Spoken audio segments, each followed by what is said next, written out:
पितृपक्षातील माता दुर्गेची एक रहस्यमय कथा आहे. जी कथा फक्त ऐकल्याने जीवनातील सर्व दुःख आणि दारिद्र्य नाहीसे होतात आणि पूर्वजांचे आशीर्वाद आपोआप मिळतात. दयाळू माता दुर्गेने स्वतः सांगितले आहे की जर एखाद्या मनुष्याला पितृपक्षात श्राद्धविधी करता येत नसेल तर त्याने निराश न होता ही कथा ऐकावी. कारण या कथेत इतकी शक्ती आहे की कथा फक्त ऐकल्याने पूर्वज संतुष्ट होतात आणि आपल्याला कशाचीही कमी पडू देत नाहीत. ही गोष्ट अविश्वसनीय वाटू शकते, पण आज आपण जी कथा ऐकणार आहोत ती केवळ एक गोष्ट नाही तर एक अद्भुत रहस्य आहे जे आपले जीवन आनंद आणि शांतीने भरू शकते. पितृपक्षाचा काळ प्रत्येक सनातन धर्माच्या व्यक्तीसाठी खूप खास असतो. हा तो पवित्र काळ आहे जेव्हा आपण आपल्या पूर्वजांचे स्मरण करतो, त्यांच्याबद्दल कृतज्ञता व्यक्त करतो आणि पाणी, तीळ व पिंडदान अर्पण करून त्यांना संतुष्ट करण्याचा प्रयत्न करतो. पण तुम्हाला माहीत आहे का, याच पितृपक्षात माता दुर्गेची अशी एक दिव्य कथा आहे जी ऐकल्याने व्यक्तीच्या जीवनातील दुःख, दारिद्र्य आणि संकटे दूर होतात. विचार करा, आपल्या सर्वांना आयुष्यात सुख, शांती आणि समृद्धी हवी असते, पण कधीकधी खूप प्रयत्न करूनही दुःख आणि संकटे आपली पाठ सोडत नाहीत. याचे कारण आपल्या पूर्वजांचा असंतोष असू शकतो. त्यांना वाटते की त्यांच्या मुलांनी त्यांचे स्मरण करावे, त्यांना तर्पण द्यावे, त्यांच्या आत्म्याला शांती मिळावी, आणि जर हे शक्य झाले नाही तर ते त्यांच्या मुलांना दुःखाचा अनुभव देतात. पण दयाळू माता दुर्गेने स्वतः सांगितले आहे की जर एखाद्या मुलाला पितृपक्षात श्राद्धविधी करता येत नसेल तर त्याने निराश होऊ नये. कारण आईच्या भक्तीत एवढी शक्ती असते की ती स्वतःच पूर्वजांना संतुष्ट करते. प्रिय दर्शकांनो, कल्पना करा, पितृपक्षाची एक रात्र. चंद्र आकाशात आपली शीतल किरणे पसरवत आहे. वातावरणात शांतता आहे, पण एका साधूचे मन बेचैन आहे कारण त्याने आज आपल्या पूर्वजांचे श्राद्ध केले नाही. त्याला स्वप्नात आपल्या पूर्वजांचा आवाज ऐकू येतो. बाळा, तू आम्हाला उपाशी का ठेवलेस? साधूचे हृदय तुटते. त्याच्या डोळ्यातून अश्रू वाहू लागतात. मग आकाशातून एक दिव्य प्रकाश येतो आणि माता दुर्गा आपल्या तेजस्वी रूपात प्रकट होते. ती म्हणते, बाळा, जरी एखादा मुलगा आपल्या पूर्वजांना विसरला तरी मी त्याचे रक्षण करते. माझ्या चरणी केलेल्या पूजेने पूर्वज आनंदी होतात आणि त्यांची दुःखे दूर होतात. हे सत्य आज आपण या कथेतून जाणून घेणार आहोत. माता दुर्गेची ही पितृपक्षाची कथा आपल्याला शिकवते की केवळ मातेच्या भक्तीनेच आपल्याला पूर्वजांचे आशीर्वाद मिळतात आणि जेव्हा पूर्वज आनंदी होतात तेव्हा जीवनातील सर्व दुःख आणि दारिद्र्य नष्ट होते. चला तर मग ही अद्भुत कथा श्रद्धा आणि भक्तीने ऐकूया आणि जाणून घेऊया की माता दुर्गेने आपल्या भक्तांना असा कोणता सल्ला दिला ज्यामुळे त्यांचे जीवन धन आणि आनंदाने भरून गेले. पण त्या दिव्य कथेला सुरुवात करण्याआधी मी तुम्हाला सांगू इच्छिते की तुम्ही ती शेवटपर्यंत पूर्ण श्रद्धेने आणि भक्तीने ऐका. कारण गरुड पुराणानुसार जो व्यक्ती धर्म, ज्ञान किंवा प्राचीन कथा मध्ये सोडून देतो तो नकळत गंभीर पापाचा भागीदार बनतो. अपूर्ण कथा ही अपूर्ण आहुतीसारखी असते, जी यज्ञाला अपवित्र करते आणि पुण्याचा नाही तर पापाचा भाग बनते. दुर्गा मातेला प्रसन्न करण्यासाठी प्रेमाने हा मंत्र ओम दुम दुर्गाय नमः टाईप करा आणि आजचा व्हिडिओ लाईक करा. कारण जेथे दुर्गेचे नाव ऐकायला मिळते तिथे वाईटाचा नाश आणि धर्माची स्थापना निश्चित आहे. एका भक्ताला आजची कथा शेअर करा. तुमची कोणतीच इच्छा अपूर्ण राहणार नाही. तर प्रिय दर्शकांनो, आजची ही अद्भुत, दुर्मिळ आणि आत्म्याला स्पर्श करणारी कथा सुरू करूया, जी केवळ ऐकायचीच नाही तर जीवनात उतरवायची आहे. वज्रगड नावाचे एक पवित्र आणि समृद्ध राज्य होते. जिथे धर्म, दया आणि खरी मैत्री ही देवाची कृपा मानली जात असे. या राज्यावर महाराज रणधीर सिंह राज्य करत होते. ते केवळ युद्धकलेतच पारंगत नव्हते, तर आपल्या प्रजेच्या खूप जवळ होते. राजाची सर्वात घट्ट मैत्री श्रीमंत मंत्र्याशी नसून एका गरीब भिकाऱ्याशी होती. त्या गरीब माणसाचे नाव गोपाळदास होते. तो एक सच्चा भक्त आणि साध्या स्वभावाचा माणूस होता. दररोज राजा आणि गोपाळदास शिकारीसाठी जंगलात जायचे. राजा आपल्या सुंदर घोड्यावर स्वार व्हायचा आणि गोपाळदास त्याच्यासोबत पायी चालायचा. दिवसभर शिकार केल्यानंतर गोपाळदास मारलेल्या प्राण्यांची आणि पक्ष्यांची गणना करायचा. संध्याकाळ होताच दोघेही शहराकडे परत जायचे. राजवाड्यात पोचल्यावर त्यांचे मार्ग मोकळे व्हायचे. राजा आपल्या राजवाड्यात परत जायचा आणि गोपाळदास अन्न आणि दानाच्या शोधात शहरावर रस्त्यांवर भटकत राहायचा. त्याला काही मिळाले तर तो मुलांना खायला द्यायचा, नाहीतर त्याच्या कुटुंबाला उपाशी झोपावे लागायचे. एके दिवशी गोपाळदास त्याच्या तुटलेल्या झोपडीत गाढ झोपलेला होता. त्याची पत्नी एका कोपऱ्यात बसली होती.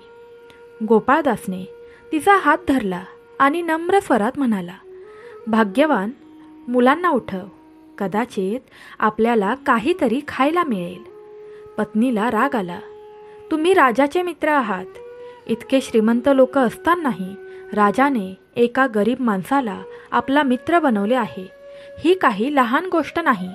तुम्हाला याचा अभिमान वाटला पाहिजे. गोपाळदास शांतपणे ऐकत राहिला. त्याला राजाविरुद्ध कोणतीही तक्रार नव्हती. त्याने त्याचे नशीब देवाची इच्छा मानून स्वीकारले होते. हे बोलल्यानंतर पत्नी मुलांना उठवू लागली. गोपाळदास शांतपणे बसून राहिला.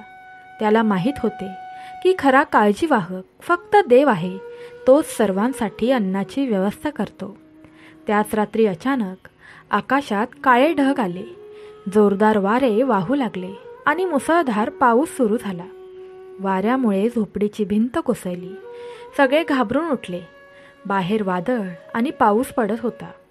रात्रभर पाऊस पडत राहिला. सगळीकडे चिखल पसरला होता. सकाळ होताच पाऊस थांबला. गोपाळदास आणि त्याची पत्नी तुटलेली भिंत दुरुस्त करू लागले. ते दोघेही सतत काम करत होते. मग दुरून घोड्याच्या टापांचा आवाज ऐकू आला. गोपाळदासने पाहिले की महाराज रणधीर सिंह त्यांच्या झोपडीकडे येत आहेत. ते जवळ आले आणि ओरडले, गोपाळदास, कुठे आहेस?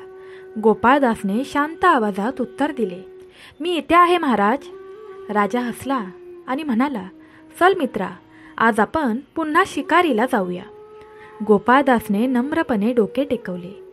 मला माफ करा महाराज, आज मी येऊ शकणार नाही. हे ऐकून राजाला खूप आश्चर्य वाटले. त्याने विचारले, तू हे काय बोलतो आहेस? गोपाळदासची पत्नी पुढे आली आणि रागात म्हणाली, महाराज, तुमचे अन्न, वस्त्र, निवारा सर्व काही राजवाड्यात आहे. पण माझे पती दिवसभर तुमच्या मागे धावतात आणि मग संध्याकाळी त्यांना भीक मागावी लागते. माझी मुले उपाशी झोपतात, पण तुम्ही कधीही याकडे लक्ष दिले नाही. आणि तुम्ही राजवाड्यात आराम करता, चविष्ट जेवण खाता, पण आता मी हे सहन करणार नाही. राजा स्तब्ध झाला. त्याला गोपाळदासच्या दुःखाची जाणीव झाली. राजाने गोपाळदासच्या खांद्यावर हात ठेवला आणि म्हणाला, गोपाळदास, माझ्या खऱ्या मित्रा, मला माफ कर. मी तुझ्या आयुष्याकडे कधीच या दृष्टीने पाहिले नाही. आज तू माझे डोळे उघडलेस. तू नेहमीच एक चांगला मित्र होतास, पण मला त्याची किंमत समजली नाही.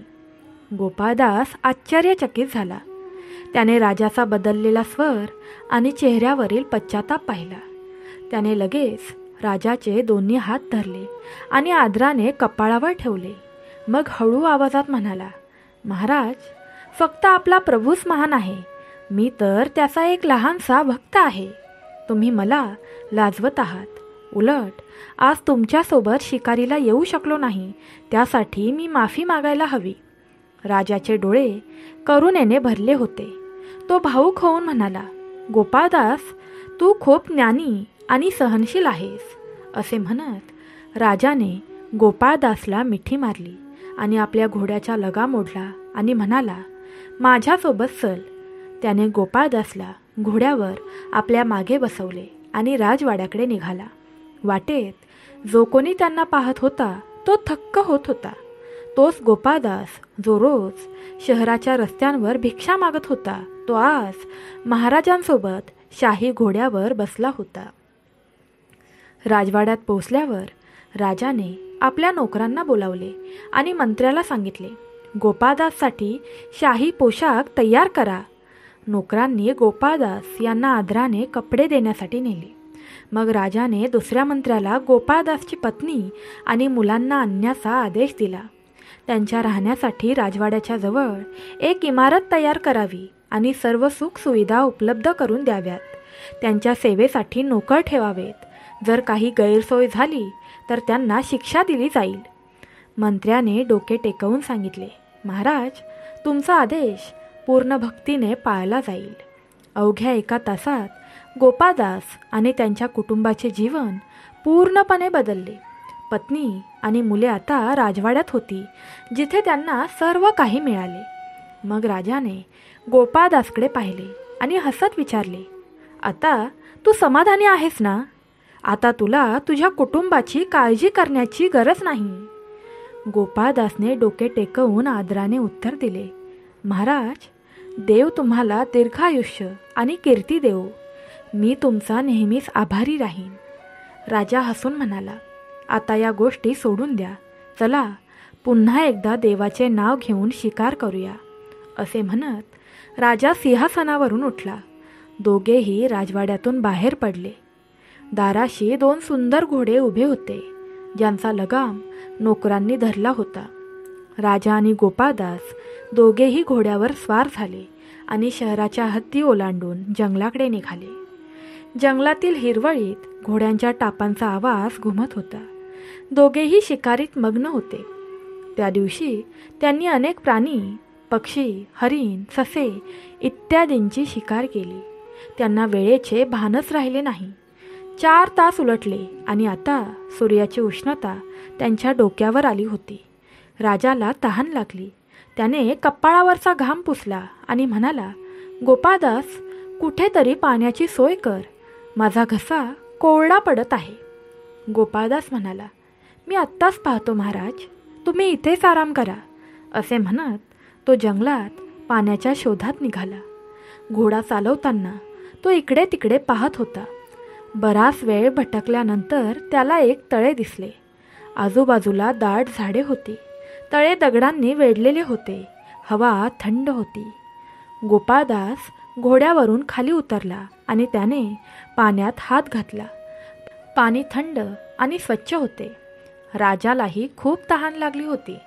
त्याने दोन्ही हातांनी पाणी घेतले आणि पिणारतोच त्याच्या मनात एक विचार आला, जर मी आधी पाणी पिऊन महाराजांना तहानलेले सोडले तर ते माझ्या स्वार्थाचे लक्षण असेल. आधी त्यांना पाणी प्यायला द्यायला हवे. त्याने लगेच पाणी पिण्याचा विचार सोडून दिला आणि उठला. मग त्याची नजर तळ्याच्या काठावर असलेल्या एका दगडावर पडलेल्या एका चित्रावर पडली. तो दुःखी झाला. ते चित्र एका राजकुमारीचे होते. अतुलनीय सौंदर्य, मोठे डोळे, दाट केस. ही कोण आहे? कुठली राजकुमारी आहे? आणि हे चित्र इथे का बनवले आहे मला माहीत नाही, पण आधी ते लपवणे चांगले होईल. त्याने तळ्यातील माती घेऊन चिखल केला आणि ते चित्र झाकले, जेणेकरून कोणाचीही नजर त्यावर पडू नये. मग तो राजाकडे परत आला. राजा म्हणाला, गोपाळदास, तुला पाणी सापडलं का? माझा घसा कोरडा झाला आहे. गोपाळदासने डोके टेकवून भक्तीने उत्तर दिले, होय महाराज, मला एक सुंदर तळे सापडले आहे. ते इथून जास्त दूर नाही, म्हणूनच मी तुम्हाला घेऊन जाण्यासाठी आलो आहे. राजा परमेश्वराचे नाव घेऊन सुटकेचा निश्वास सोडला. दोघेही घोड्यावर बसून तळ्याकडे निघाले. थोड्याच वेळात ते तिथे पोहोचले. राजा घोड्यावरून उतरला. दोन्ही हातांनी पाणी घेतले आणि देवाचे स्मरण करून पिण्यास सुरुवात केली.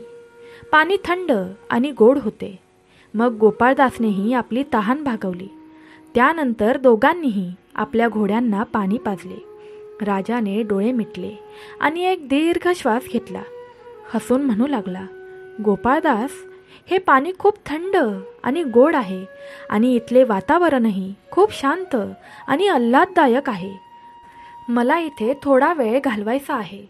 गोपाळदासने आदराने डोके टेकवले. जशी तुमची इच्छा महाराज. तेव्हा राजाची नजर तळ्याच्या काठावर असलेल्या एका दगडावर पडली, ज्यावर ओला चिखल लागला होता. राजा भुसभुसून म्हणाला, गोपाळदास, यावर चिखल कसा लागला? गोपाळदास घाबरला. महाराज, तो तसाच राहू द्या. पण राजाने ऐकले नाही. त्याने आपल्या हातांनी पाणी घेतले आणि दगडावर टाकू लागला. पाणी पडल्याने चिखल निघून गेला. गोपाळदास घाबरून आणि काळजीत सर्व पाहत होता, पण तो राजाला थांबवू शकला नाही. काही क्षणातच दगडाचा चिखल पूर्णपणे निघाला आणि राजासमोर एका राजकुमारीचे चित्र दिसले. तिचे मोठे डोळे आणि गोड हास्य राजाचे हृदय मोहित करत होते. दुसरीकडे गोपाळदास मनात विचार करू लागला, हे देवा, हीच तर भीती होती. आता राजा या चित्रावर मोहित झाला आहे. आता तो या मुलीला शोधल्याशिवाय मान्य करणार नाही. राजा एक दीर्घ श्वास घेऊन म्हणाला, गोपाळदास, ही मुलगी खूप सुंदर आहे. जोपर्यंत ती सापडत नाही तोपर्यंत मी माझ्या राज्यात परत जाणार नाही. हे ऐकून गोपाळदासच्या पायाखालची जमीनच सरकली. तो घाबरून म्हणाला, महाराज, मला माहीत नाही हे चित्र कुणी बनवले आहे. हे फक्त एका दगडावरील चित्र आहे. कृपया याला खरे मानू नका. पण राजाने त्याच्या बोलण्याकडे लक्ष दिले नाही. तो गंभीर स्वरात म्हणाला, नाही गोपाळदास, ही मुलगी सापडल्याशिवाय मी इथून जाणार नाही. जर तुला मला सोडून जायचे असेल तर तू राजवाड्यात परत जा. मी कोणत्याही परिस्थितीत येथून एक पाऊलही हलणार नाही. त्याने गोपाळदासच्या पाठीवर थाप मारली आणि हसून म्हणाला, मित्रा, मला तुझ्याकडून हेच अपेक्षित होते. मग राजा म्हणाला, आता चल, जेवणाची व्यवस्था करूया. मी इथेच आराम करेन. त्याने आपले राजेशाही कपडे काढले आणि घोड्याच्या खोगीरात ठेवले. त्यातून त्याचे जुने भिकाऱ्याचे कपडे बाहेर आले. तो आता दुसऱ्या राज्याच्या प्रदेशात असल्याने आणि जवळच्या शहरातून अन्न आणावे लागणार असल्याने त्याने भिक्षा मागून अन्न आणण्याचा निर्णय घेतला. गोपाळदास घोड्यावर बसून शहराकडे निघाला. राजा तिथेच थांबला. त्याने आपली चादर पसरली आणि आरामात झोपी गेला. त्याची नजर पुन्हा त्या चित्राकडे गेली. ते चित्र त्याला जादूसारखे वाटले, जणू त्याने त्याच्या आत्म्याला बांधून ठेवले होते. राजाचे हृदय त्या चित्राच्या सौंदर्यात बुडून गेले. त्याच्या मनात विचार येऊ लागले, जर मला खरोखर ही मुलगी कुठेतरी सापडली तर मी तिच्याशी लग्न करेन. या विचारात असतानाच अचानक तळ्याच्या पाण्यात काहीतरी हालचाल झाली. सुरुवातीला राजाने लक्ष दिले नाही, पण जेव्हा लाटा खोल होऊ लागल्या तेव्हा त्याला आश्चर्य वाटले. ना वारा वाहत होता, ना इतर कोणताही सजीव प्राणी दिसत होता. मग या लाटा कशासाठी? एक गूढ फुसफुसण्याचा आवाज आला. राजाच्या शरीरातून थरकाप उडाला. तो लगेच उभा राहिला आणि आजूबाजूला पाहू लागला. तेव्हाच एक भयानक महाकाय अजगर पाण्यातून बाहेर आले. त्याच्या तोंडातून ज्वाळा बाहेर पडत होत्या. तो पूर्णपणे पाण्यातून बाहेर आल्यावर राजा थक्क झाला. हा सामान्य साप नव्हता, तर 20 फुटांपेक्षा जास्त लांबीचा अजगर होता. राजाने लगेचच देवाचे नाव घेतले आणि तलवार चालवली. अजगराने वार परतवून लावला, पण राजा थांबला नाही. त्याने पुन्हा हल्ला केला आणि अजगराचे डोके त्याच्या शरीरापासून वेगळे केले. अजगराचे डोके जमिनीवर पडताच त्याच्या तोंडातून एक मोठा चमकणारा मोती बाहेर पडला. हे पाहून राजा आश्चर्यचकित झाला. सापाचे 4 तुकडे झाले होते. ती व्यक्ती खूप भयानक दिसत होती. तिच्या डोक्यावर खूप कमी केस शिल्लक होते, पण तिचे डोळे अजूनही जळत्या निखाऱ्यांसारखे चमकत होते. तिचे तोंड विचित्र पद्धतीने उघडे होते आणि लांब टोकदार दात बाहेर आले होते. अचानक राजाची नजर जमिनीवर पडलेल्या मोत्यावर गेली. तो मोती अंड्याच्या आकाराचा होता, पण त्यावर चिखल होता. राजाने तो उचलण्याचा प्रयत्न केला. त्याने तो मोती पाण्यात टाकला आणि काहीतरी घडले. तळ्याचे पाणी अचानक कमी होऊ लागले आणि त्याखाली लपलेल्या दगडांच्या पायऱ्या दिसू लागल्या. राजा आश्चर्यचकित झाला. त्याने पुन्हा तो मोती पाण्यात टाकला आणि पाणी कमी झाले व पायऱ्या स्पष्ट दिसू लागल्या. आता राजाची उत्सुकता आणखी वाढली. त्याने मनात विचार केला, या तलावात नक्कीच काहीतरी रहस्य लपलेले आहे आणि मला ते जाणून घेतले पाहिजे. असे म्हणत राजा हळूहळू पायऱ्या उतरू लागला. तो खाली जात असताना त्याला वाटलं की पाणी त्या मोत्याच्या प्रभावामुळेच कमी होत आहे. सुमारे 50 ते 60 पायऱ्या उतरल्यानंतर तो एका मोठ्या खोलीत पोहोचला. ती खोली खूप भव्य होती आणि प्रकाशाने चमकत होती. भिंतीवर सुंदर चित्रे आणि कोरीव काम होते आणि जमिनीवर मौल्यवान दगड जडलेले होते. हे सर्व पाहून राजा स्तब्ध झाला. तो पुढे गेला आणि एका दारातून दुसऱ्या खोलीत गेला. तिथे पोहोचल्यावर तो स्तब्ध झाला. खोलीच्या मध्यभागी एक सोन्याचा पलंग होता, ज्यावर एक सुंदर मुलगी झोपली होती. राजाचे हृदय जोरजोरात धडधडू लागले. ही तीच मुलगी होती जिचे चित्र त्याने तळ्याच्या दगडावर पाहिले होते. ज्या मुलीने रेशमी आणि शाही कपडे घातले होते, तिच्या सौंदर्याचे वर्णन करणे कठीण होते. मुलगी किंचित हसली, पण दुसऱ्या क्षणी तिच्या डोळ्यातून अश्रू वाहू लागले. राजा आश्चर्यचकित झाला. हे सर्व पाहून त्याला खूप रहस्यमय वाटू लागले. त्याने त्या मुलीकडे पाहिले आणि विचारले, हे देवी, तू कोण आहेस? मुलगी म्हणाली, मी अवंतिका, एका दूरच्या राजाची राजकुमारी आहे आणि हा महाल एका दुष्ट राक्षसाचा आहे. त्याने 2 वर्षांपूर्वी माझ्या राजवाड्यातून माझे अपहरण केले होते आणि आता तो माझ्याशी लग्न करू इच्छितो. राजा अवाक झाला. त्याने विचारले, तो राक्षस आता कुठे आहे? राजकुमारी म्हणाली, तो शिकारीसाठी बाहेर गेला आहे. प्रत्येक वेळी तो अजगराच्या रूपात तलावातून बाहेर येतो आणि लोकांना आपले शिकार बनवतो. राजा हसून म्हणाला, आता तुला घाबरण्याची गरज नाही. राजकुमारी, मी त्या राक्षसाला मारले आहे. त्याच्या शरीराचे तुकडे तळ्याच्या जवळ पडले आहे. हे ऐकून राजकुमारीच्या डोळ्यात चमक आली. हे खरे आहे का? राजा मान हलवून तिला आश्वासन देऊ लागला. राजकुमारीचा चेहरा आनंदाने उजळला. मग राजाने तिला आपली संपूर्ण गोष्ट सांगितली की तो कसा शिकारीसाठी आला. त्याला पाण्याची गरज होती. त्याने तिचे चित्र दगडावर पाहिले आणि मग तो अजगर कसा प्रकट झाला आणि त्याने त्याला कसे मारले. या सर्व गोष्टी सांगितल्यावर राजा तिला म्हणाला, आता आपण इथून निघून जाऊया. माझे घर खूप दूर आहे. राजकुमारी म्हणाली, मला तुमच्यासोबत तुमच्या राज्यात यायला आवडेल. राजा म्हणाला, मला माझ्या मित्राची गोपाळदासची वाट पाहावी लागेल. तो परत आल्यावरच आपण जाण्याचा निर्णय घेऊ. यानंतर ते दोघेही राजवाड्यात आराम करण्यासाठी गेले. राजा दिवसभराच्या घटनांमुळे थकून लवकरच झोपी गेला. दुसरीकडे गोपाळदास शहरात भिक्षा मागू लागला. जेव्हा त्याने पुरेसे अन्न आणि आवश्यक साहित्य गोळा केले, तेव्हा तो राजाला जिथे सोडले होते त्याच ठिकाणी परत निघाला. जेव्हा गोपाळदास तळ्याजवळ पोचला, तेव्हा आधीच रात्र झाली होती. थंड वारा वाहत होता आणि सर्वत्र शांतता होती. त्याने आजूबाजूला पाहिले, पण राजा कुठेच दिसत नव्हता. त्याचा घोडाही नव्हता. गोपाळदासला काळजी वाटू लागली. त्याला वाटलं की कदाचित त्याच्या उशिरा येण्यामुळे राजा त्याला शोधण्यासाठी परत शहराकडे गेला असावा. तो परत फिरणारच होता. तेवढ्यात अचानक त्याची नजर तळ्याच्या काठावर बांधलेल्या एका लहान कबरीवर पडली. हे पाहून तो थक्क झाला. मागच्या वेळी जेव्हा तो आला होता तेव्हा इथे कोणतीही कबर नव्हती, पण आता तिथे कबर होती आणि राजा कुठेच नव्हता. त्याच्या मनात एक अज्ञात भीती निर्माण झाली. त्याला वाटलं की कोणीतरी दृष्ट व्यक्तीने त्याच्या स्वामींसारख्या राजाचा खून करून इथेच पुरले असावे. असा विचार करून तो जमिनीवर बसला आणि ढसाढसा रडू लागला. हे देवा, हे काय झालं? माझ्या राजाचा जीव घेणारा तो पापी कोण होता? त्याचा आक्रोश तळ्याच्या शांत पाण्यावर प्रतिध्वनित झाला. तो कबीरीला धरून रडू लागला आणि त्या अदृश्य शत्रूला शिव्या देत राहिला.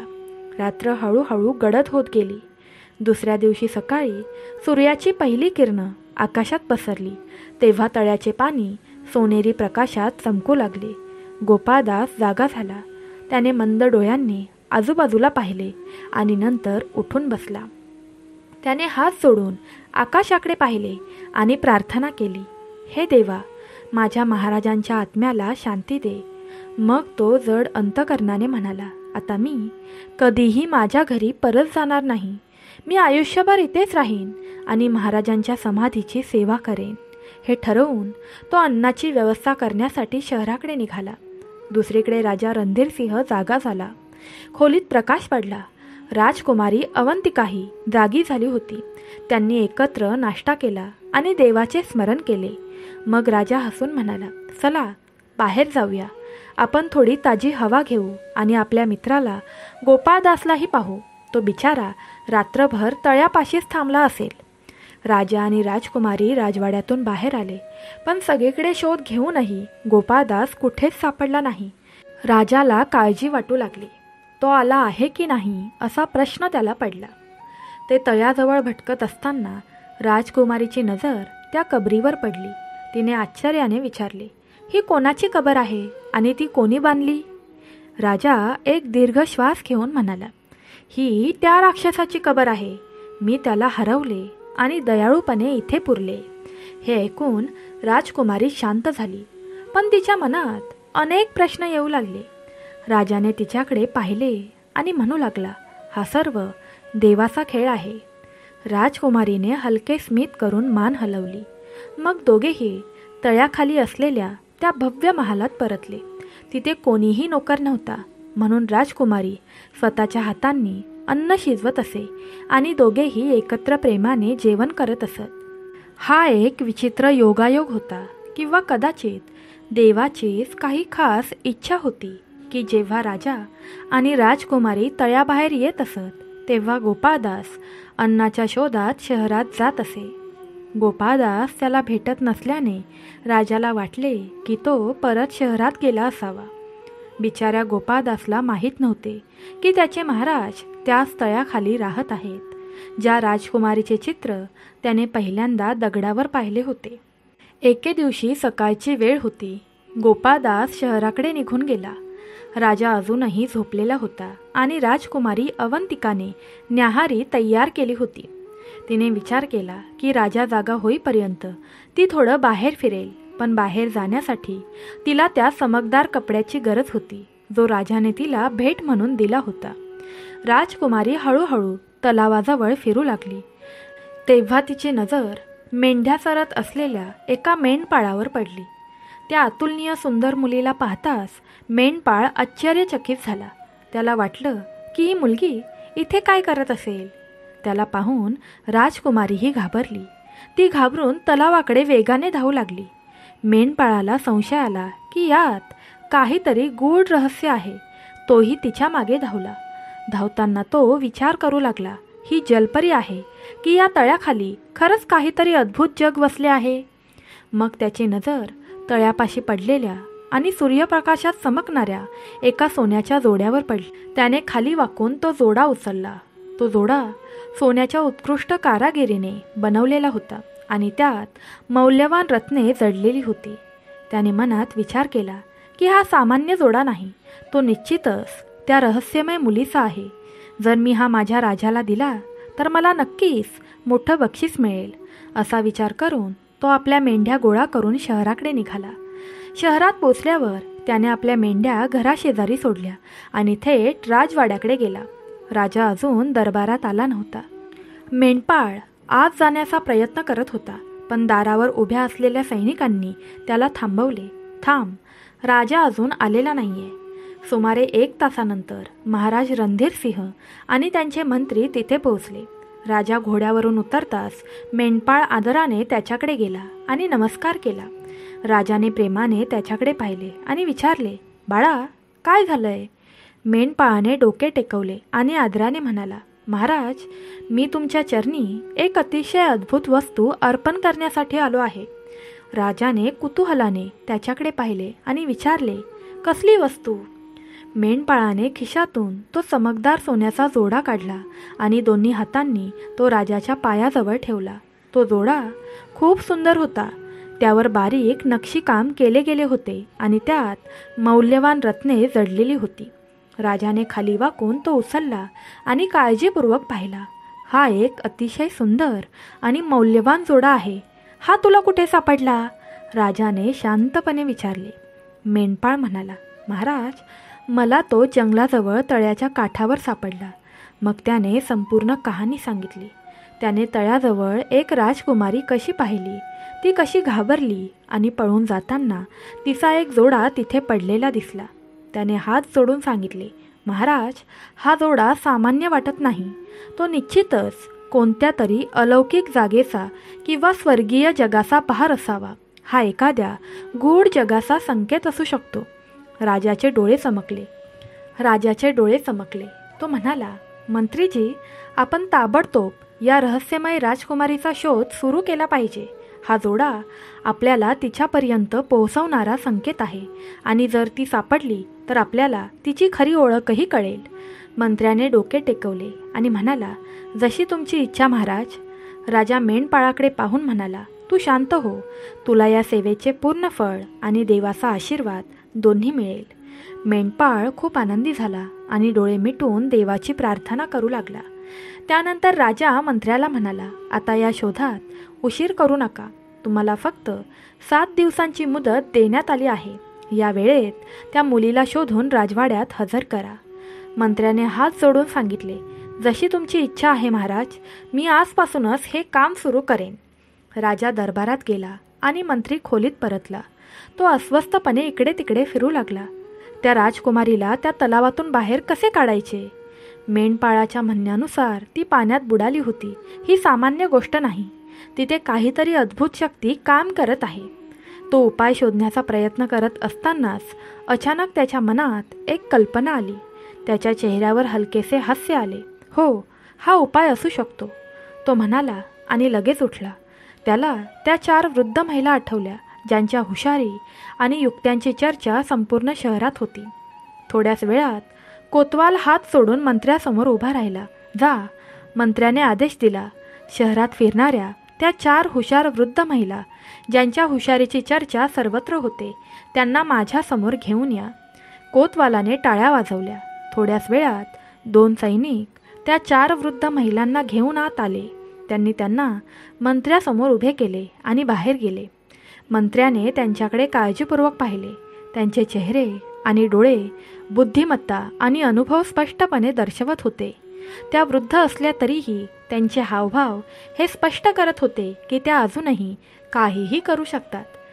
आता हे पाहायचे होते की त्या महिला गूढ तलावाचे आणि राजकुमारीचे रहस्य उलगडू शकतील का. मंत्र्याने पहिल्या महिलेकडे बोट दाखवून विचारले, तुझे नाव काय आहे आणि तू काय करू शकतेस? पहिल्या महिलेने डोके वर करून उत्तर दिले, माझे नाव गुलाबो आहे. मी बिघडलेल्या गोष्टींना योग्य दिशेने आणण्यास पारंगत आहे. मंत्र्याने मान हलवली आणि दुसऱ्या महिलेकडे पाहिले. आता तुम्ही सांगा. दुसरी महिला म्हणाली, माझे नाव सूरजमुखी आहे. मी विभक्त झालेल्या लोकांना पुन्हा एकत्र आणण्यात तज्ज्ञ आहे. आता मंत्र्याची नजर तिसऱ्या महिलेकडे गेली. त्याने विचारले, आणि तुम्ही? तिसरी महिला हसली आणि म्हणाली, माझे नाव सितारा आहे. मी लोण्यातून केस अशा प्रकारे काढू शकते की लोणी खराबही होत नाही आणि कुणालाही केस असल्याची शंका येत नाही. मंत्र्याने मान हलवली. नंतर चौथी आणि सर्वात वयस्कर महिलेकडे पाहिले. तिच्या चेहऱ्यावर खोल सुरकुत्या होत्या, पण तिच्या डोळ्यात बुद्धिमत्ता आणि अनुभवाचे तेज स्पष्टपणे दिसत होते.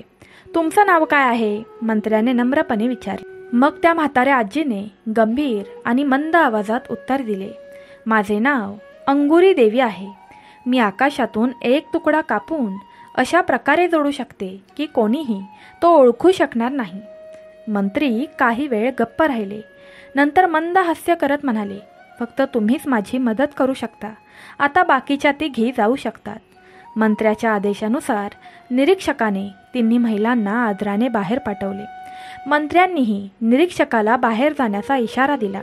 आता खोलीत फक्त मंत्री आणि अंगुरी देवी होत्या. दार बंद होताच मंत्र्याने अंगुरी देवींना संपूर्ण रहस्यमय घटना सविस्तर सांगितली. मग त्याने आपल्या खिशातून सोन्याचा जोडा काढला आणि तिच्यासमोर ठेवला. हा एक दैवी जोडा आहे, मंत्र्याने सांगितले. जर तुम्हाला ती राजकुमारी सापडली तर तुम्हाला सोने, रत्ने आणि अनेक मौल्यवान भेटवस्तू मिळतील. पण जर तुम्ही अपयशी झालात तर तुमच्या आयुष्याचा धागाही देवाच्या हातात आहे. मंत्र्याने मान हलवली. ठीक आहे, मी त्या मेंढपाळाला तुमच्यासोबत पाठवेन. तो तुम्हाला त्या रहस्यमय तळ्याकडे घेऊन जाईल. अंगुरी देवीने आणखी एक नम्र विनंती केली. महाराज, मला काही सैनिकांची आवश्यकता असेल. कृपया त्यांना 3ऱ्या दिवशी तळ्याभोवती अशा प्रकारे लपवा की कोणीही त्यांना पाहू शकणार नाही. मी मोठ्याने ओरडताच त्यांनी ताबडतोब माझ्याकडे यावे आणि मी जे सांगेन ते करावे. मंत्र्याने हे गांभीर्याने ऐकले आणि म्हणाला, ठीक आहे, ही व्यवस्था केली जाईल. मग मंत्र्याने हसून म्हटले, आता तुम्ही त्या मेंढपाळाला सोबत घेऊन जा आणि देवाचे नाव घेऊन निघा. अंगुरी देवीने डोके टेकवले आणि म्हणाली, मी आता आत जाण्यासाठी तयार आहे. मेंढपाळ अजूनही राजवाड्यात उपस्थित होता. मंत्र्यांनी त्याला बोलावले आणि अंगुरी देवीला सुरक्षितपणे त्या तळ्याकडे घेऊन जाण्याचा आदेश दिला. राजवाड्यातून बाहेर पडल्यानंतर अंगुरी देवी थेट तिच्या घरी गेली. तिथे तिने तिचे रूप पूर्णपणे बदलले. तिने डोक्यावर जटा बांधल्या, गळ्यात जाड मण्यांची माळ घातली आणि हातात एक लांब लाकडी काठी घेतली. आता ती एका तपस्वी, गंभीर, शांत आणि अनुभवाने भरलेली दिसत होती. मग ती मेंढपाळासोबत पुढे सरकली. दुपार उलटत होती. सुमारे अर्धा तास प्रवास केल्यानंतर ते त्या रहस्यमय तळ्याजवळ पोहोचले. तळ्यापाशी थोडं फिरल्यानंतर तिने मेंढपाळाला परत पाठवले. आता ती एकटीच राहिली. अंगुरी देवीने समाधीजवळ एक चादर पसरली आणि त्यावर बसली. तिने तिच्या हातात जाड मण्यांची माळ धरली आणि ती हळूहळू फिरवू लागली. पण तिचे डोळे सर्व दिशांनी सतर्क होते. बाहेरून ती तपस्वी दिसत होती, पण आतून ती प्रत्येक गोष्टीचा काळजीपूर्वक विचार करत होती. ती आता ध्यानात मग्न झाली होती, जणू तिला एखाद्या परमशक्तीकडून मार्गदर्शन मिळत होते. राजा रणधीरसिंह आणि राजकुमारी अवंतिका अजूनही तळ्यातील त्या अद्भुत महालात राहत होते. अवंतिका राजाला वारंवार सांगत होती की आता आपण राजवाड्यात परत जावे, पण राजा प्रत्येक वेळी ते पुढे ढकलत राहिला. त्याला वाटत होते की तो गोपाळदासला कधीतरी नक्कीच भेटेल. जेवण झाल्यावर राजा म्हणाला, राजकुमारी, चला आपण बाहेर थोडी ताजी हवा घेऊया आणि गोपाळदास आला आहे की नाही तेही पाहूया. तो बिचारा रात्रभर तळ्यापाशीच थांबला असेल. राजकुमारीला बाहेर जायचे नव्हते, पण तिने नकार दिला नाही. राजाने खिशातून तो तेजस्वी चमत्कारिक मोती काढला आणि आपल्या तळ हातावर ठेवला. मग दोघांनीही हळूहळू तलावातून बाहेर येण्यास सुरुवात केली. बाहेर येताच त्यांची नजर समाधीजवळ बसलेल्या एका वृद्ध महिलेवर पडली, जी डोळे मिटून काहीतरी गुणगुणत होती. राजा आणि राजकुमारी थोडा वेळ थांबले. राजा हळूच म्हणाला, ही कोण असू शकते? या निर्जन जंगलात या राक्षसाच्या समाधीजवळ बसून ती काय करत आहे? राजकुमारीनेही त्या वृद्ध महिलेकडे कुतूहलाने पाहिले. तिच्या मनात काहीतरी अस्वस्थता निर्माण झाली. दोघेही हळूहळू वृद्ध महिलेजवळ पोहोचले. राजाने गंभीर स्वरात विचारले, आई, तू कोण आहेस आणि या जंगलात एकटी काय करत आहेस?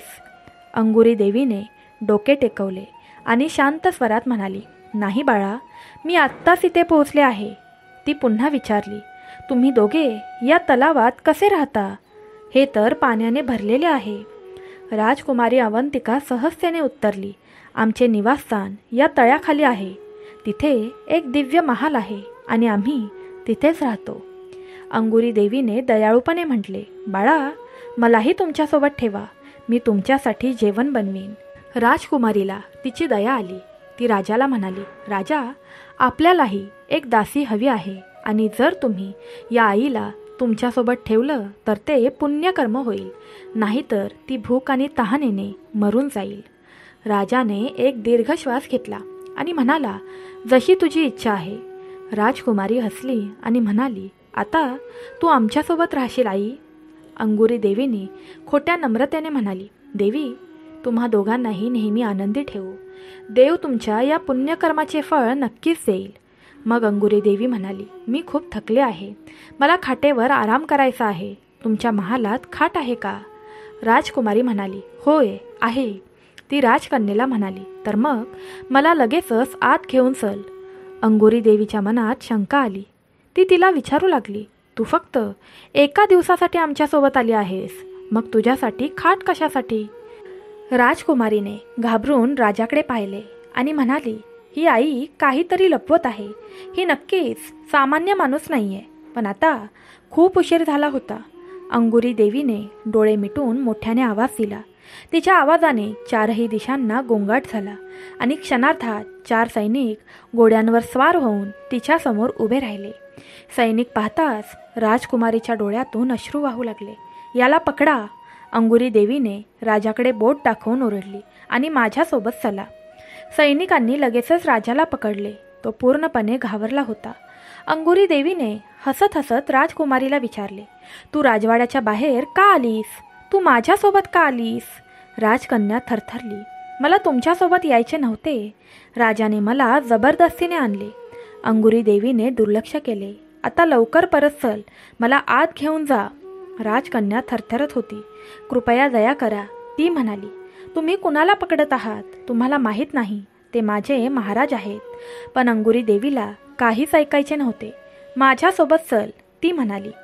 राजकन्या तिच्या सर्व शक्तीनिशी ओरडली, पण तिथे कोणीही नव्हते जो तिचा आवाज ऐकू शकेल. सैनिकांनी लगेचच राजकुमारीला घोड्यावर बसवले. अंगुरी देवी देखील दुसऱ्या घोड्यावर स्वार झाली. मग ते सर्व लवकर पळून गेले. ती काहीही करू शकली नाही. ती शांतपणे परमेश्वराचे स्मरण करत अश्रू ढाळू लागली. इथे अंगुरी देवी आणि सैनिक न थांबता शहराकडे चालत राहिले. थोड्याच वेळात ते शहरात पोहोचले. शहरात पोहोचताच सैनिक राजकुमारीला राजाच्या राजवाड्यात घेऊन गेले, जिथे राजा आणि त्याचा मंत्री आधीच त्यांच्या आगमनाची वाट पाहत होते. राजकुमारी अवंतिकाला राजवाड्यात आणताच राजा तिला पाहून थक्क झाला. तो आनंदाने तिच्याकडे गेला. राजा आपल्या मंत्र्यांना म्हणाला, आता तुम्ही विश्रांती घ्या. मला राजकुमारीशी एकांतात बोलायचे आहे. मंत्र्याने डोके टेकवले आणि म्हणाला, महाराज, तुमची आज्ञा. तो नम्रपणे बाहेर गेला. राजा राजकुमारीकडे वळला आणि हसला. सुंदर मुली, तुला इथे यायला आवडले नाही का? राजकुमारी अवंतिका रागावलेल्या स्वरात उत्तरली, नाही, अजिबात नाही. राजा तिच्या डोळ्यात पाहत राहिला आणि हसला. काही फरक पडत नाही. लवकरच तुला इथे आनंद मिळेल. मला तुझ्याशी लग्न करायचं आहे. हे ऐकून राजकुमारीचे डोळे रागाने भरले. ती रागाने म्हणाली, कधीही नाही.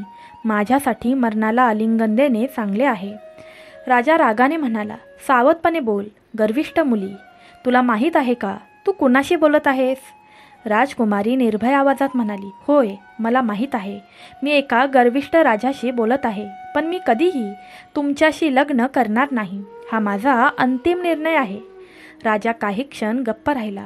नंतर गंभीर स्वरात विचारले, तू आधीच विवाहित आहेस का? तिच्या डोळ्यात पाहत ती म्हणाली, होय, मी शेजारच्या राज्याच्या राजाची पत्नी आहे. तो मला घेऊन जाण्यासाठी लवकरच येईल आणि तुम्हाला माहीत आहे त्याची सेना किती शक्तिशाली आणि धार्मिक आहे. राजाला पहिल्यांदा काळजी वाटली, पण त्याने आपल्या भावना दाबून टाकल्या आणि शांतपणे म्हणाला, ठीक आहे, मी एका अटीवर लग्नाचा निर्णय 1 महिना पुढे ढकलू शकतो. राजकुमारीने विचारले, अट काय आहे? राजा म्हणाला, जर 1 महिन्याच्या आत तुझा नवरा तुला घ्यायला आला तर मी तुला सोडून देईन. पण जर तो आला नाही तर तुला माझ्याशी लग्न करावे लागेल. राजकुमारीने एक दीर्घ श्वास घेतला आणि म्हणाली, ठीक आहे, मला ही अट मान्य आहे. पण माझीही एक अट आहे. राजाने उत्सुकतेने विचारले, काय अट आहे? राजकुमारीने निर्भयपणे सांगितले, उद्यापासून या महालात प्रत्येक गरीब, भुकेल्या आणि पीडित व्यक्तीसाठी अन्नाची व्यवस्था केली जाईल. रात्रंदिवस अन्न वाटप होईल. कोणीही उपाशी राहणार नाही. राजा मोठ्याने हसला आणि म्हणाला, ही तर खूप सोपी गोष्ट आहे. तुला यासाठी पूर्ण स्वातंत्र्य आहे. आता तुम्ही या महालाची राणी आहात. तुम्हाला जे काही करायचे आहे ते तुम्ही करू शकता. पण लक्षात ठेवा, सर्व नोकरांना आणि सैनिकांना सांगा की त्यांनी राजकुमारी अवंतिकाच्या प्रत्येक आदेशाचे पालन करावे. मात्र तिने राजवाड्यातून बाहेर जाऊ नये याची काळजी घ्या. मंत्र्याने डोके टेकवले आणि म्हणाला, महाराज, तुम्ही आज्ञा देताच मी लगेच सर्वांना याची माहिती देईल. आणि तो राजवाड्यातून बाहेर पडला. दुसऱ्या दिवशी सकाळी राजकुमारी अवंतिकाने मंत्र्यांना बोलावले आणि म्हणाली, माझ्या वतीने प्रत्येक गरीब आणि भुकेल्या व्यक्तीला 2दा जेवण मिळेल. अशा अन्न वाटपाची व्यवस्था करा. मंत्र्याने आदराने सांगितले, राजकुमारी, ही खूप चांगली कल्पना आहे. मी लगेचच त्याची व्यवस्था करेन. राजकुमारी पुढे म्हणाली, पण लक्षात ठेवा, प्रत्येक व्यक्तीचे दुःख देखील ऐकले पाहिजे. मला स्वतः त्या सर्वांना भेटायचे आहे आणि त्यांच्या कहाण्या जाणून घ्यायच्या आहेत. मंत्र्याने डोके टेकवले आणि म्हणाला, तुम्ही आज्ञा द्याल तसे मी करेन. राजकुमारी स्वतः एका खोलीत बसायची आणि जो कोणी गरीब, भुकेलेला किंवा पीडित व्यक्ती येत असे ती त्याची कहाणी ऐकायची, त्याचे दुःख वाटून घ्यायची आणि मनापासून त्याची सेवा करायची. लोक येत असत, देवाच्या नावाने अन्न घेत असत, त्यांच्या समस्या सांगत असत आणि आशीर्वाद देऊन निघून जात असत. पण ज्या व्यक्तीसाठी राजकुमारी अवंतिकाने हा अन्नछत्र सुरू केला होता तो अजूनही आला नव्हता. तो दुसरा तिसरा कोणीही नसून गोपाळदास होता. राजकुमारीला पूर्ण विश्वास होता की एके दिवशी गोपाळदास नक्कीच इथे येईल, पण आत्तापर्यंत त्याचा काहीच पत्ता नव्हता. दररोज जेव्हा एखादा भिकारी किंवा भुकेलेला व्यक्ती अन्नासाठी येत असे तेव्हा राजकुमारी त्याच्याकडे काळजीपूर्वक पाहत असे आणि मग विचार करत असे, गोपाळदास या शहरापासून दूर गेला आहे का, किंवा त्याच्यासोबत काहीतरी वाईट घडले आहे का. तिचे मन चिंतेने भरले होते. जर तो या शहरात भिक्षा मागत असेल तर तो आत्तापर्यंत यायला हवा होता. अन्नछत्रातील सर्व भुकेल्या लोकांना दररोज दिवस रात्र अन्न दिले जात होते. आता अन्नछत्र उघडल्यापासून 15 दिवस झाले होते. गोपाळदासचा काहीच पत्ता नव्हता. पण या 15 दिवसात राजकुमारी अवंतिकाचा दयाळूपणा, सेवा आणि करुणेची बातमी शहरातील प्रत्येक गल्लीत, प्रत्येक घराघरात पसरली होती. लोक म्हणू लागले, आम्ही आमच्या राजाला कधीच भेटलो नाही. ही राजकुमारी खूपच उदार आणि दयाळू आहे. राजा कठोर हृदयाचा आणि कंजूष आहे, पण ही राजकुमारी माता अन्नपूर्णेचा अवतार वाटते. तिच्या पुण्यकर्माची सर्वत्र प्रशंसा होत होती. पण राजकुमारीचे मन अजूनही अस्वस्थ होते.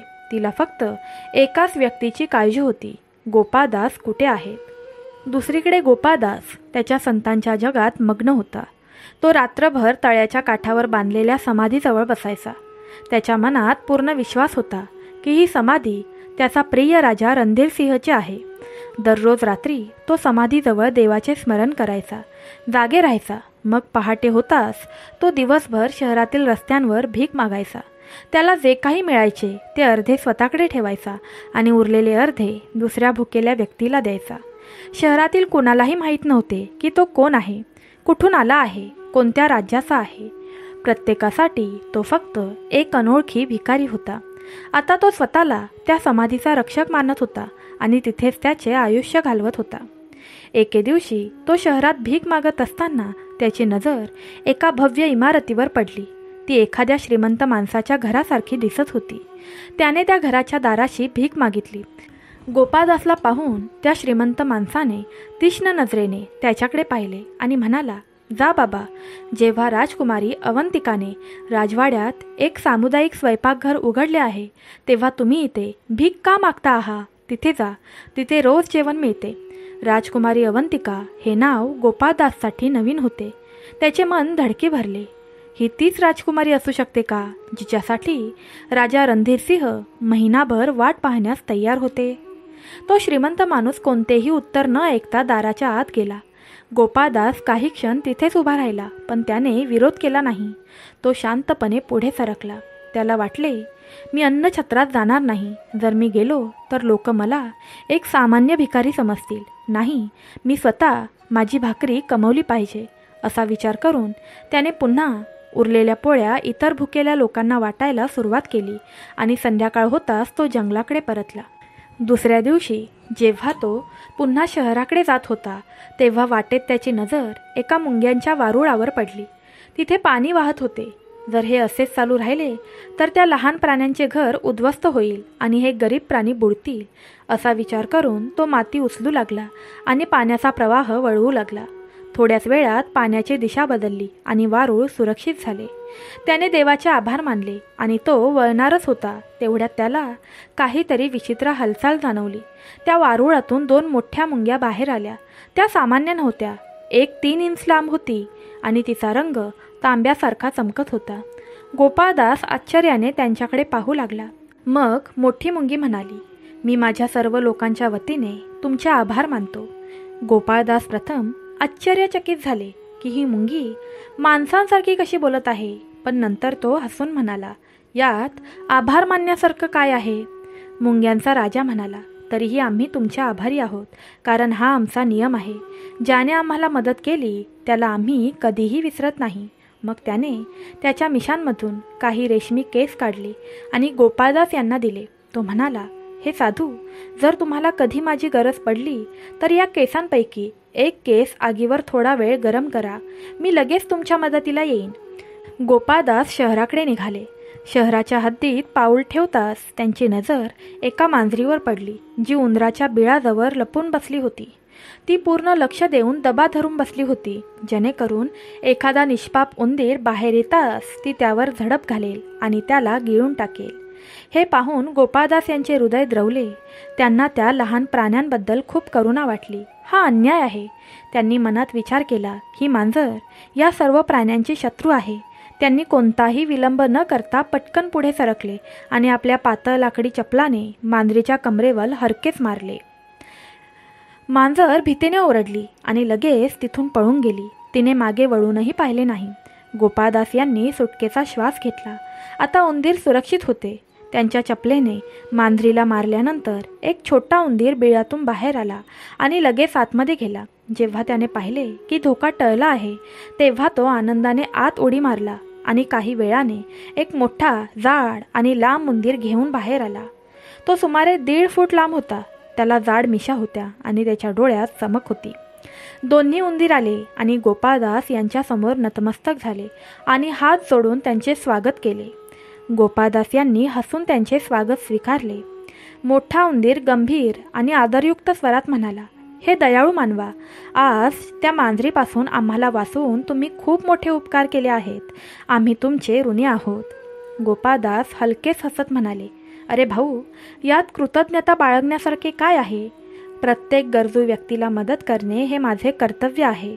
तुम्ही देवाचे आभार माना, ज्याच्या कृपेने आज तुम्ही सर्वजण वाचला आहात. नाहीतर ती धूर्त मांजरं कोणालाही सोडत नाहीत. मोठा उंदीर मिशा हलवत म्हणाला, तरीही आम्ही तुमच्या आभारी आहोत आणि जर तुम्हाला कधी आमची मदत हवी असेल तर आम्ही तयार आहोत. आमच्या पूर्वजांनी एकदा शिकारीच्या जाळ्यात अडकलेल्या सिंहालाही मदत केली होती. गोपाळदास यांनी नम्रपणे मान हलवली. नाही भाऊ, मला आता कोणाच्याही मदतीची गरज नाही. मी फक्त अशी इच्छा करतो की तुम्ही सर्वजण आनंदी आणि सुखी जीवन जगा. उंदराच्या नेत्याने त्यांच्या हातात काही केस दिले. जेव्हा तुम्हाला आमची गरज असेल तेव्हा यातील एका केसांना थोडी उष्णता द्या, आम्ही लगेच तिथे पोहोचू. गोपाळदास यांनी नम्रपणे हसून ते केस सुरक्षितपणे ठेवले आणि दोन्ही उंदरांना अभिवादन केल्यानंतर ते पुढे निघाले.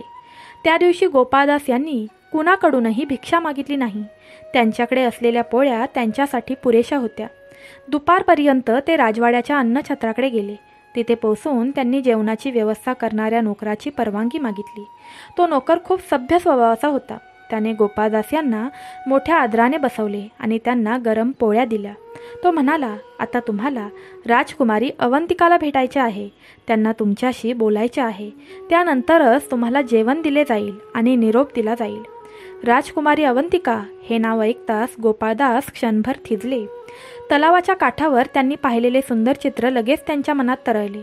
ही तीच राजकुमारी आहे का? हा फक्त योगायोग आहे का? त्यांचे मन विचारात बुडाले होते, पण ते काहीही बोलले नाहीत आणि शांतपणे अन्नछत्राच्या प्रमुखासह राजवाड्याकडे चालू लागले. राजवाड्यात प्रवेश करताच गोपाळदास यांना एका सुंदर खोलीत नेण्यात आले. ते खोलीत जाताच त्यांची नजर रत्नजडित सिंहासनावर बसलेल्या एका मुलीवर पडली. तिने सोन्याचे दागिने आणि रेशमी पोशाख घातला होता. गोपाळदास यांनी तिच्याकडे काळजीपूर्वक पाहिले तेव्हा त्यांचा श्वास क्षणभर थांबला. अरे, हा तोच चेहरा आहे जो मी तलावाच्या दगडावरच्या त्या चित्रात पाहिला होता. येथे जेव्हा राजकुमारी अवंतिकाची नजर गोपाळदास यांच्यावर पडली तेव्हा ती क्षणभर पूर्णपणे शांत झाली. राजा रणधीरसिंह यांनी एकदा त्यांच्याबद्दल जे वर्णन केले होते त्याच रूपात ती त्यांच्याकडे पाहत होती. त्यांना सोडून नोकर बाहेर गेला. आता खोलीत फक्त 2च माणसे होती, एक राजकुमारी आणि एक साधू हृदयी भिकारी. राजकुमारीने अधीरतेने विचारले, तुमचे नाव काय आहे? गोपाळदास हळू आवाजात म्हणाले, गोपाळदास. त्यांनी त्यांचे नाव सांगताच राजकुमारी लगेच सिंहासनावरून उभी राहिली. तिचे डोळे अश्रूंनी भरले, ओठ थरथरू लागले आणि पुढच्या क्षणी ती धावत गेली आणि भावनिक होऊन गोपाळदास यांना भाऊ म्हणत मिठी मारली. गोपाळदास स्तब्ध झाले. हे काय चाललंय? राजकुमारी अवंतिका रडत होती. जणू काही तिला तिचा हरवलेला भाऊ अनेक वर्षांनी भेटला होता. पण गोपाळदासच्या मनात शंका होती. ते हळूच म्हणाले, राजकुमारी, कदाचित तुमची काहीतरी चूक होत आहे. मी फक्त एक सामान्य व्यक्ती आहे आणि माझा कोणत्याही राजघराण्याशी संबंध नाही. राजकुमारी अवंतिका थोडी बाजूला झाली आणि हसली. तिच्या डोळ्यात आनंदाचे अश्रू होते. ती गोड आवाजात म्हणाली, भाऊ गोपाळदास, तुम्ही राजा रणधीर सिंहचे मित्र नाही का? गोपाळदास आश्चर्यचकित झाले आणि त्यांनी तिच्याकडे पाहिले. मग एक दीर्घ श्वास घेत ते म्हणाले, हो, एकेकाळी मी राजा रणधीर सिंह यांचा सेवक आणि मित्र होतो. पण आता मी या जगात एकटा आहे. देवाने त्यांना माझ्यापासून दूर केले. आता मी फक्त त्यांच्या समाधीजवळ राहतो. मग राजकुमारी म्हणाली, नाही गोपाळदादा, राजा रणधीर सिंह मेले नाहीत, ते जिवंत आहेत. हे ऐकून गोपाळदास आश्चर्यचकित झाले. ते राजकुमारीकडे अविश्वासाने पाहू लागले. हे कसं शक्य आहे? तू त्या दृष्ट राक्षसाची मुलगी आहेस? मी कोणाच्या बंधनात अडकलो होतो? गोपाळदासना त्यांच्या कानांवर विश्वास बसत नव्हता. ते उत्साहाने म्हणाले, राजकुमारी, तुम्ही खरं सांगत आहात का? हो, राजकुमारीने गंभीरपणे उत्तर दिले. मी तुम्हाला सगळं खरं सांगते. यानंतर राजकुमारी अवंतिकाने गोपाळदास यांना संपूर्ण घटना सविस्तर सांगितली. राजा रणधीर सिंह राक्षसाशी कसे लढले, तो मोती कसा सापडला आणि ते दोघेही तलावाखाली राजवाड्यात कसे राहत होते. तिला त्याच क्षणी तलावाकडे धावून जावे आणि तिच्या प्रिय राजाला भेटावेसे वाटले, जो इतके दिवस तिच्यासाठी वाट पाहत होता. राजकुमारीने तिची कहाणी सांगितल्यावर गोपाळदास यांनी त्यांच्या भूतकाळातील दिवसांची, त्यांच्या भीक मागण्याची आणि त्या चमत्कारिक प्राण्यांशी झालेल्या भेटीची कहाणीही सांगितली. मग ते खोल विचारात बुडाले आणि म्हणाले, आता आपल्या राजाला तिथून बाहेर काढण्यासाठी मार्ग शोधावा लागेल. राजकुमारीने काळजीने म्हटले, मला वाटतं याचा उपाय त्या चमत्कारिक मोत्यातच लपलेला आहे. तो मोती कुठे आहे? गोपाळदास यांनी लगेच विचारले. राजकुमारी म्हणाली, आता तो अंगुरी नावाच्या एका धूर्त महिलेकडे आहे. गोपाळदास ठामपणे म्हणाले, तर आता माझे पुढचे काम त्या महिलेला शोधणे आणि मोती परत आणणे आहे. यासाठी मला कितीही दूर जावे लागले तरीही चालेल. असे म्हणत गोपाळदास हळूहळू परमेश्वराचे स्मरण करत उभे राहिले. त्यांनी राजकुमारी अवंतिकाला सांत्वन दिले. ताई, मी लवकरच परत येईन. मग हात जोडून नमस्कार केला आणि तिथून बाहेर पडले. शहरात पोचताच गोपाळदास अंगुरीचे घर शोधण्याचा प्रयत्न करत होते. अनेक गल्ल्या, चौक आणि बाजारपेठांमध्ये भटकल्यानंतर शेवटी त्यांना ते घर दिसले. एक जुने, निर्जन आणि रहस्यमय घर, जे एका एकाकी रस्त्याच्या कडेला होते. एक वृद्ध महिला बाहेर आली. तिच्या चेहऱ्यावर धूर्ततेच्या रेषा स्पष्ट दिसत होत्या. काळ्या धाग्याने बांधलेला एक मोठा आणि चमकदार मोती तिच्या गळ्यात लटकत होता. तोच मोती ज्यासाठी गोपाळदास इथे आले होते. ते म्हणाले, आई, तुमच्या गळ्यातील हा मोती मला हवा आहे. किती पैसे लागतील? हे ऐकून अंगुरीचा चेहरा रागाने लाल झाला. तिचे डोळे लाल झाले. एकही शब्द न बोलता ती दार लावून आत गेली. हे पाहून गोपाळदास हसले. त्यांनी मनात विचार केला, हा मोती इतक्या सहजासहजी मिळणार नाही. आता काहीतरी उपाय शोधावा लागेल. संध्याकाळ हळूहळू मावळत होती. गोपाळदास शहराबाहेर एका मोकळ्या जागेवर पोहोचले आणि तिथे बसले. त्यांनी त्यांच्या पिशवीतून एक केस काढला, जो उंदराच्या नेत्याने त्यांना दिला होता. मग त्यांनी तो केस आगीच्या मंद ज्वाळेजवळ घेतला. काही क्षणातच उंदराचा नेता तिथे दिसला. तो पुढे येऊन आदराने म्हणाला, महाराज, मी तुमच्या सेवेत हजर आहे. मला आज्ञा द्या. गोपाळदासने त्याला अंगुरीची संपूर्ण कहाणी सांगितली आणि म्हणाले, आपल्याला तो मोती कसाही मिळवायचा आहे. नेता हसला आणि म्हणाला, हे आपल्यासाठी खूप सोपे काम आहे. आज रात्री तो मोती तुमच्या हातात येईल. मग त्याने एक खास आवाजात 3 वेळा हाक मारली. काही क्षणातच 10 ते 15 चपळ उंदीर अंधारातून धावत आले. नेत्याने त्यांना संपूर्ण योजना सांगितली आणि समजावून सांगितले, आपल्याला तो मोती कसाही शोधून काढायचा आहे. ते घरात घुसले. त्यांनी वास घेतला, कपडे चावले, रजाई फाडली, पण मोती कुठेही सापडला नाही. ते विचार करू लागले. मग कान्हा आणि गंजा नावाचे 2 हुशार उंदीर आपापसात विचार करू लागले. कान्हा म्हणाला, हे शक्य आहे की धूर्त म्हातारी मोती तोंडात पकडून झोपली असेल. जर आपण तिच्या नाकात एक बोट घातले तर ती घाबरून तोंड उघडेल. गंजा, टक्कल पडलेला उंदीर, सहमत झाला. योजना तयार होती.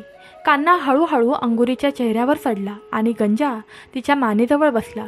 संधी पाहून कान्हाने तिच्या नाकात आपले बोट घातले. अंगुरी एका झटक्यात उठली आणि घाबरून एक मोठा श्वास घेतला, ज्यामुळे तिचे तोंड उघडले.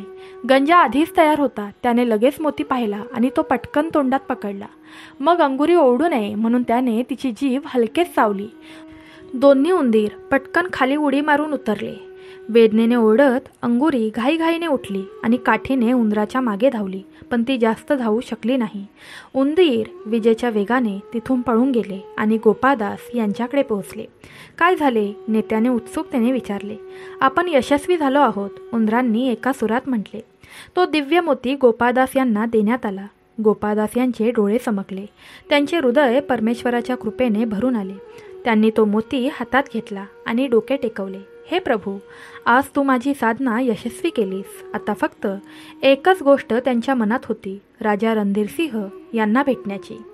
दुसरीकडे तळ्याखाली असलेल्या राजवाड्यात राजा रणधीरसिंह यांची चिंता दिवसेंदिवस वाढत होती. राजकुमारी अवंतिका आणि अंगुरी गायब होऊन अनेक दिवस उलटून गेले होते. या दिवसात राजाला क्षणभरही शांती मिळाली नव्हती. तो नेहमीच दुःखी आणि चिंताग्रस्त राहिला. त्याचा प्रिय मित्र गोपाळदास कुठेतरी वेगळा झाला होता आणि आता त्याची राणीही त्याला समजू शकली नाही. त्या रात्रीही अनेक रात्रींप्रमाणे तो विचारात बुडाला होता. त्याला लवकर झोप लागली होती. दुसरीकडे गोपाळदास आनंदाने परमेश्वराचे नाव घेत तळ्याकडे चालू लागले. त्यांनी तो दिव्य मोती पाण्यात टाकताच आश्चर्याची गोष्ट म्हणजे पाणी बाजूला सरकू लागले आणि तिथे एक सुंदर जिना दिसला. हा चमत्कार पाहून गोपाळदास भारावून गेले. ते देवाचे आभार मानत पटकन पायऱ्या उतरू लागले. तळाशी पोचताच त्यांनी पाहिलेले दृश्य पाहून त्यांचे डोळे आश्चर्याने भरले. तो राजवाडा खूप भव्य आणि अद्भुत होता. जणू काही तो देवांचेच निवासस्थान होता. पण गोपाळदास यांचे लक्ष त्यांचे प्रिय स्वामी राजा रणधीरसिंह यांना शोधण्यावर केंद्रित होते. राजाची नजर गोपाळदास यांच्यावर पडताच ते भावूक झाले आणि धावत जाऊन त्यांनी गोपाळदास यांना मिठी मारली. दोघांच्याही डोळ्यातून प्रेमाचे आणि पुनर्मिलनाचे अश्रू वाहू लागले. राजा म्हणाला, भाऊ, तू कुठे गेला होतास? मी तुझी वाट किती पाहिली आणि मी स्वतः अडचणीत सापडलो. गोपाळदास हात जोडून म्हणाले, जर तुम्ही मला परवानगी दिली तर मी तुम्हाला माझी कहाणी सांगतो. राजा हसला आणि म्हणाला, हे सर्व सोडा, आधी मला सांग, तू ठीक आहेस ना? मग गोपाळदासने त्याच्या संपूर्ण प्रवासाची कहाणी सांगितली. मोती, अंगुरी, उंदीर आणि नंतर राजकुमारी अवंतिकाबद्दल सर्व काही सांगितलं. हे सर्व ऐकून राजा खूप भावूक झाला. त्याने लगेच त्या राजाच्या राजाला पत्र लिहिण्याचा निर्णय घेतला, जिथे अवंतिकाला नेण्यात आले होते. त्याने पत्रात लिहिले, महाराज, तुम्ही माझ्या धर्मपत्नीचे अपहरण केले आहे. हे बरोबर नाही. तरीही मी तुम्हाला माफ करतो. माझ्या राणीला आदराने माझ्या राज्यात पाठवा, नाहीतर धर्माचे रक्षण करण्यासाठी मी तुमच्याशी युद्ध करण्यासाठी येईन. राजाने पत्राच्या शेवटी आपली सही आणि राजमुद्रा ठेवली आणि ते पत्र गोपाळदास यांना देऊन म्हटले, जा आणि ते राजाला द्या आणि परत येताना उत्तर सोबत घेऊन ये. गोपाळदास हात जोडून निघून गेले आणि शहराकडे निघाले. राजा रणधीरसिंह तळ्याबाहेर त्यांची वाट पाहू लागले. दुपारपर्यंत गोपाळदास परतले. त्यांचा चेहरा आनंदाने चमकत होता. त्यांनी उत्तरपत्र राजाला दिले आणि राजाने पत्र उघडले. त्यावर लिहिले होते, हे महाराज रणधीरसिंह, मला माझ्या चुकीसाठी क्षमा करा. तुमच्या पत्रानंतर मला माझी चुकी कळाली. तुमची राणी अवंतिका सुरक्षित आहे. मी तिला कोणताही त्रास दिला नाही. उद्या मी तिला सैनिकांच्या तुकडीसह तुमच्या राज्यात पाठवत आहे. मला आशा आहे की तुम्ही मला क्षमा कराल. राजा रणधीरसिंह यांचे मन समाधानी झाले. आता ते दुसऱ्या दिवसाची आतुरतेने वाट पाहत होते. त्या दिवशी संपूर्ण शहरात दिवे लावण्यात आले होते. राजवाडा उत्साहाने भरला होता. शहनाईचा मधुर आवाज वातावरणाला भक्तिमय बनवत होता. शहरवासी आनंदात होते. मग एक राजदूत आला आणि त्याने एक पत्र दिले. ते पत्र त्याच राजाचे होते, ज्यामध्ये त्याने लिहिले होते, हे धार्मिक राजा, मी तुमच्या क्षमाशील स्वभावाचे कौतुक करतो. तुमच्या राणीला पूर्ण आदराने तुमच्याकडे पाठवण्यात आले आहे. यासोबतच माझ्याकडून काही नम्र भेटवस्तू देखील पाठवण्यात आल्या आहेत. मला आशा आहे की तुम्ही त्यांचा स्वीकार कराल. राजा रणधीर सिंह यांनी पत्र वाचताच त्यांनी दरबारात उपस्थित असलेल्या सर्वांना ही आनंदाची बातमी सांगितली. सगळीकडे उत्सव सुरू झाले. दुसऱ्याच दिवशी राजकुमारी अवंतिका सैनिकांसह राजवाड्यात पोहोचली. ती राजवाड्याच्या दाराशी पोहोचताच राजा स्वतः पुढे आला आणि तिला आदराने आपल्या चरणी बसवले. राजकुमारीच्या डोळ्यातून अश्रू वाहू लागले. इतक्या वर्षांनी तिला तिचा प्रिय जीवनसाथी सापडला म्हणून तिचे हृदय कृतज्ञतेने भरून आले. राजाने आदराने सैनिकांना निरोप दिला आणि त्यांच्या राजाला भेटवस्तू पाठवल्या.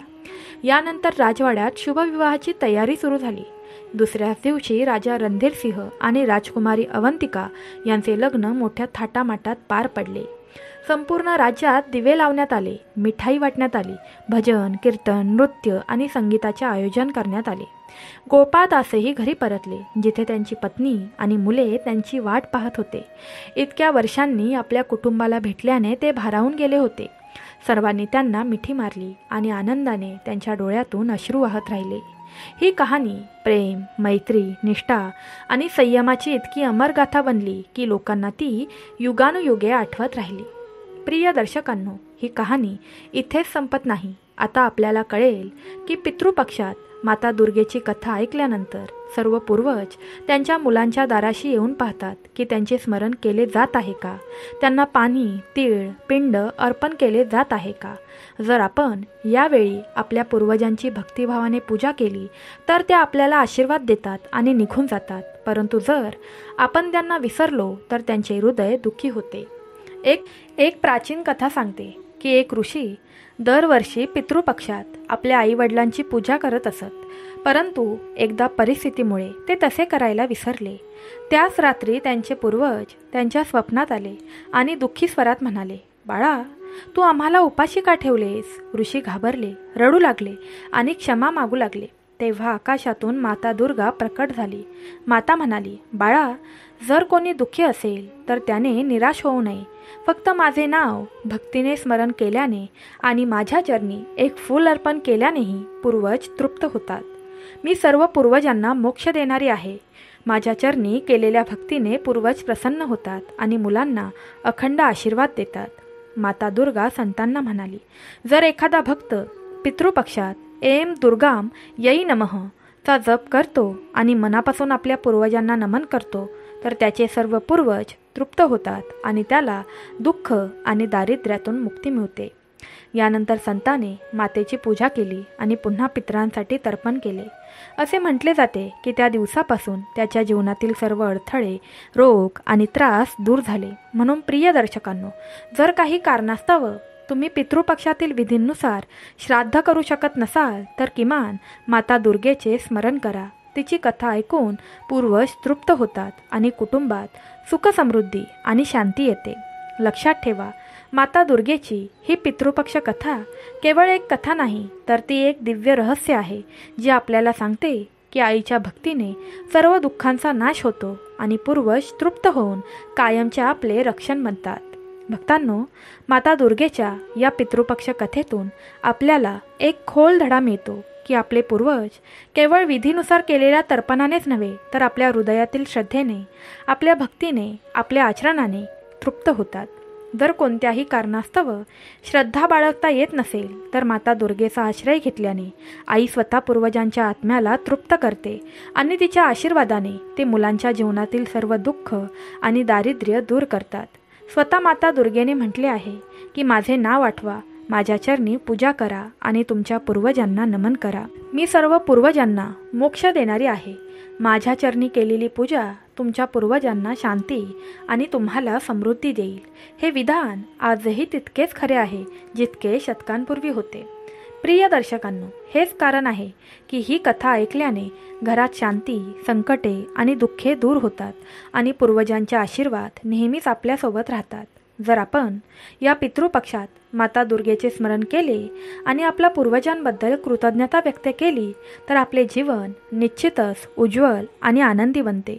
तर मग आपण सर्वजण माता दुर्गेच्या या कथेपासून प्रेरणा घेऊन आपले जीवन पूर्वजांच्या सेवेत आणि माताच्या भक्तीत समर्पित करूया. जर भक्तांनो, तुम्हाला आजची कथा आवडली असेल तर कृपया व्हिडिओ लाईक करा, शेअर करा आणि जेणेकरून जास्तीत जास्त लोकांना त्यांचा लाभ मिळेल. सर्वांनी तुमची काळजी घ्या. श्री स्वामी समर्थ. कथा सांगताना काही चुका झाल्या आहेत त्यासाठी मी तुम्हा सर्वांची माफी मागते. श्री स्वामी समर्थ. जय जय स्वामी समर्थ. श्री गुरुदेव दत्त.